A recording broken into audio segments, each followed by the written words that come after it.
Alright boys, it's time for a new Torchlight Infinite season, Sandlord, which goes live at 7 p.m. Pacific Time, April 17th. This season is going to bring new economy-driven gameplay, big content updates, and anniversary rewards. The season mechanic is a city builder about managing your resources, building trade routes to build your wealth. You'll have your own group of cat girls that work in your sky city and even raid others, and eventually you can get it to be like fully autonomous, bringing you loot while you do maps and blast zones as you usually do. As a quick overview for what else is coming this season, we got new legendary gear to help you make the jump into Time Mark 8, deep space system completely reworked, new items called probes that add extra loot to your maps, new legendary maps, new bosses, and more. Check it out on April 17th, 7 p.m. Link in the description. Boom. The new seasonal mechanic. This season brings the Cloud Oasis, a floating island key to the Sandlord seasonal mechanic.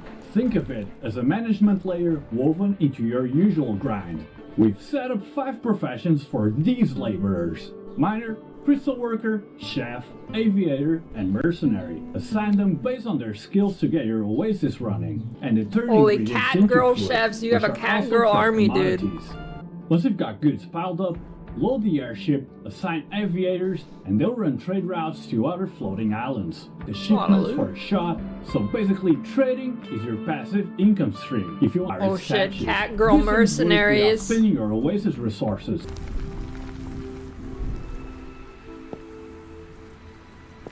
Holy.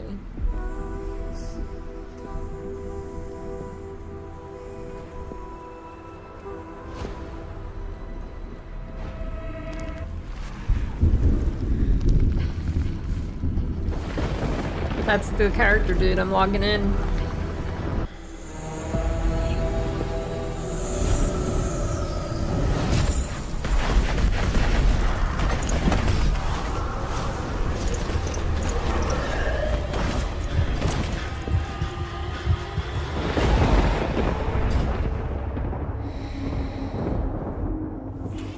You know, for their like cinematics being in engine, they're actually really good. What happens when faith decays? When the Oracle can no longer bear divine grace? The gods' gifts twist, and their blessings become desecration. Introducing Thea's radical new trait, Blasphemer. This new trait completely flips her usual mechanic. Instead of stacking blessings, you reduce your max blessing layers. You convert the lost blessings into desecration, talents, and even specific hero trait points directly to any belt via blending affixes.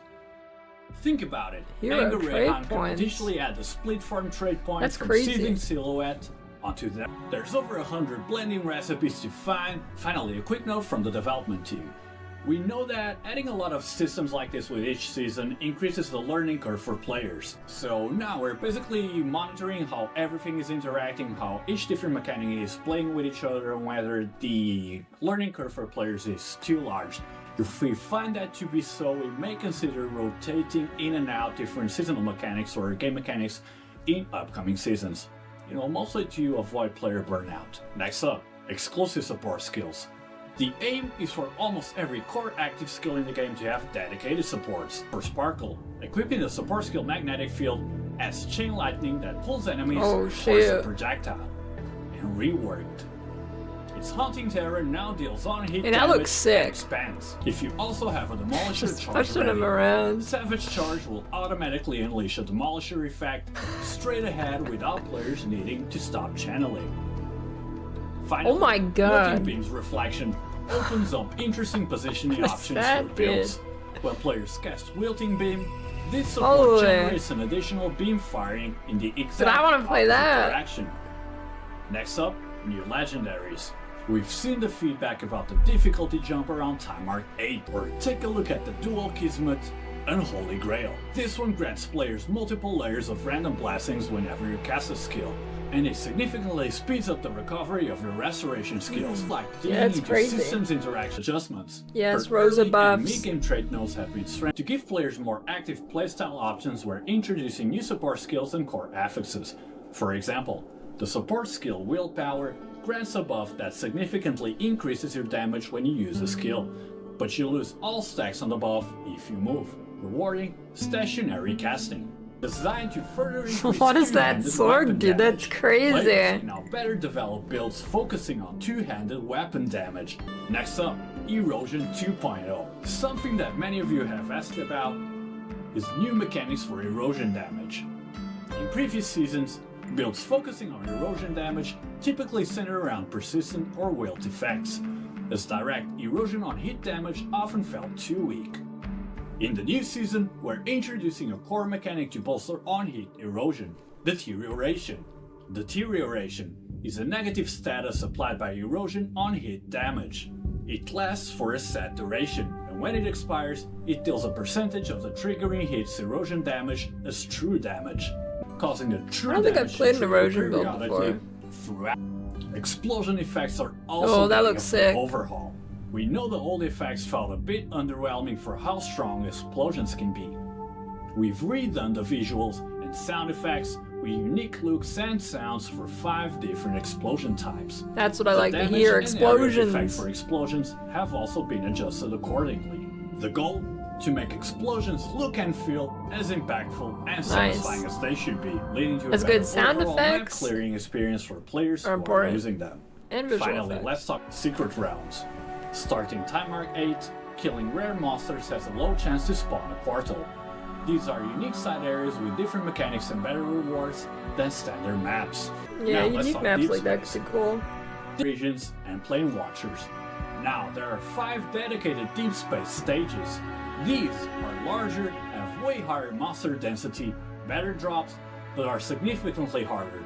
Real survival No, challenges. that looks like a build. To align with a high. First, some big news.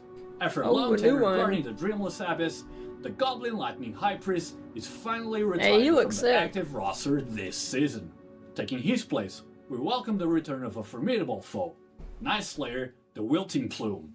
The Night Slayer presents a completely updated art style, bringing an even darker flavor to his encounters and associated scenes. Higher tiers don't just get more stats, they also gain new combat mechanics. Tougher Oh, fights, that's cool. much better rewards. Higher you go, they get more moves. Next up, gameplay mechanics.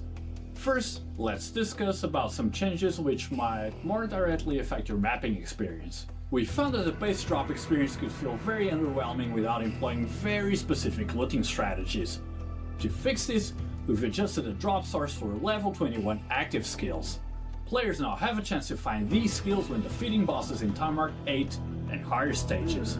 Additionally, Truth Amber has been changed to Truth Fossil. Nice. Players can obtain Truth Fossils in Time Mark 8 and above stages, and consuming just one allows you to That is randomize an good. FX value on. Next up, Talent Constellations. Several of the Talent Constellations have also undergone some reworks. The bosses on the 20th and 21st floors will rotate again this season.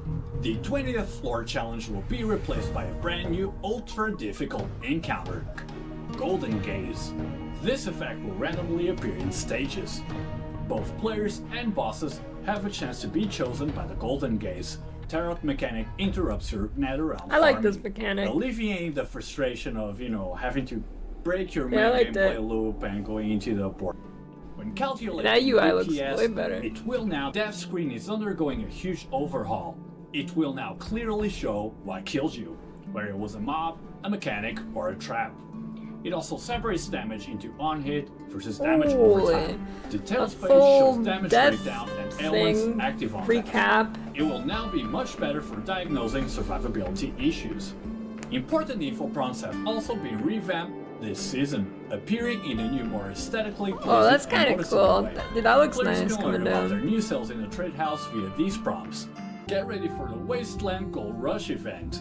Players can earn Gold Rush attempts simply by progressing through the game. Use these attempts for a chance to win various valuable items from the event, including A golden Jagged Primos, ticket. Battle Pack Spirit Crystals, and even the grand prize, a Torchlight commemorative gold note. And yeah, we do mean real gold, like real life gold. But the events don't stop What? there. Believe it or not, CLI is turning too.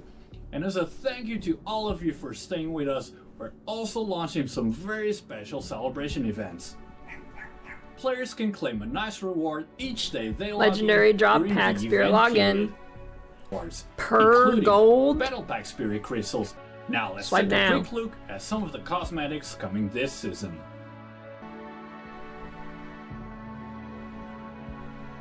That looks pretty good.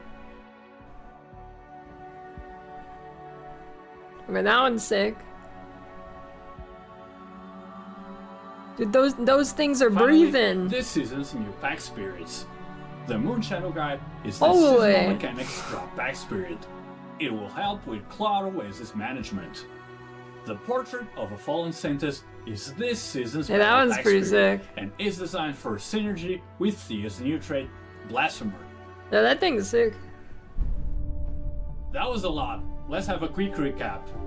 The new Sandlord seasonal mechanic, a new hero trait for Thea, the new blending system, new legendaries, the new gear imprint system, new explosive support skills, hero balancing changes, improvements to core gameplay mechanics, secret realms, adjustments to deep space, tons of quality of life, our second anniversary events, and so much more. Sandlord is right around the corner, coming April 17. Stay tuned for more news. That's all for today, and we'll catch you all in the next one.